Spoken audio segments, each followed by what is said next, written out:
About 80% of the population around the world enjoys caffeinated drinks either in the form of tea, coffee, coca, chocolate, or some other drugs. According to the US Department of Agriculture and also the European Food Drug Administration, no more than 400 milligrams per day of caffeine and no more than 200 milligrams in a single serving have been considered safe. High doses have been defined as more than 500 milligrams of caffeine in a single serving and can have noticeable detrimental effects on human body. So we'll see how does caffeine affect our body in various ways. Caffeine, it's a CNS or a brain stimulant. It stimulates the mind. So this doesn't mean it's a substitute for sleep. It can delay sleep, it can make the mind more active, but it cannot give you the benefits of a sound and a restful sleep. When we take a caffeinated drink, it increases the amount of adrenaline in the body. Now this adrenaline, it increases the blood pressure, it increases the heart rate, and it increases the amount of a hormone called and this adrenaline, it changes the metabolism of the body and it increases the amount of blood glucose levels.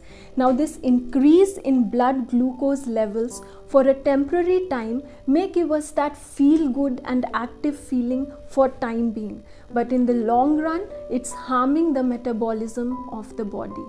So that's not a good way to keep ourselves active at the cost of altering the metabolism of our body.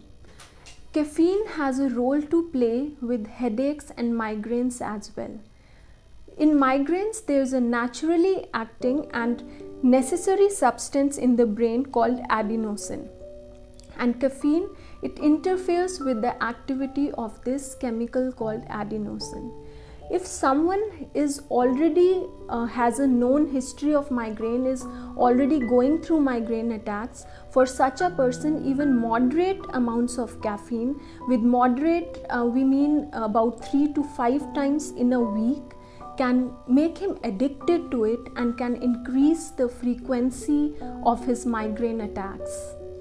Caffeine has a tendency to make your body dependent on it. You get a sense of being addicted to it.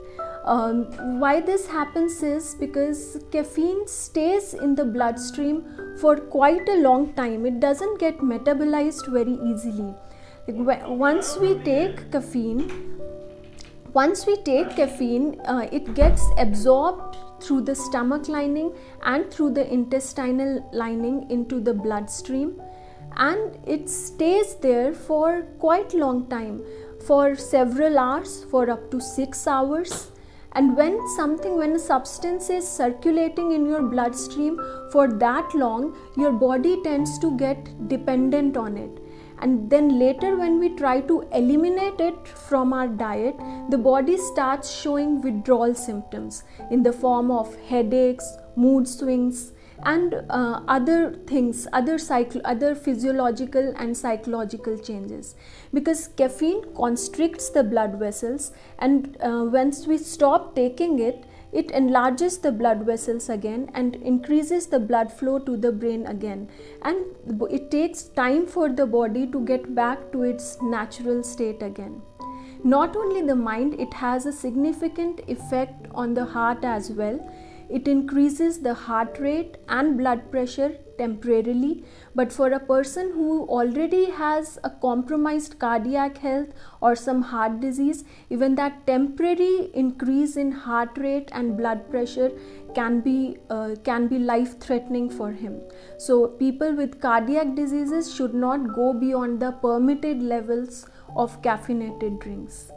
Then it has a very noticeable effect on pregnant ladies.